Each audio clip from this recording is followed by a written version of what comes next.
இப்போ இந்த நுரையீரல் இருக்கு இல்லையா, இந்த நுரையீரல் அது சுருங்கவும் விரியவும் கஷ்டப்படும். ஏன்னா உள்ள சளி எல்லாம் இருக்கிறதுனால சுருங்கவும் விரியவும் கஷ்டப்படும். இப்படி ஆகும் பொழுது நெஞ்சு இறுக்கமா இருக்கும், நெஞ்சு கனமா இருக்கும். என்னமோ ஒரு கல்லை தூக்கி நெஞ்சில் வச்சா எப்படி இருக்கும், அவ்வளோ வெயிட்டா இருக்கும். அப்புறம் பார்த்துக்கிட்டிங்கன்னா இருமல் வரலாம்.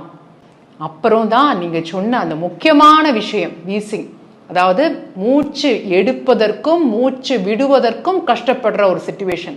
அதாவது நம்ம மூச்சை எடுக்கிறோம், நம்ம எடுத்துருவோம், ஆனால் விடுறதுக்கு உள்ள கார்பன் டை ஆக்சைடு நம்ம விடுறதுக்கு ரொம்ப கஷ்டப்படுவோம். அப்படி அவ்வளோ இறுக்கமா இருக்கும். அப்போ ஒரு விசில் சவுண்ட் மாதிரி கேட்குங்க, அதுதான் நம்ம வீசிங் அப்படின்னு நம்ம சொல்லுவோம்.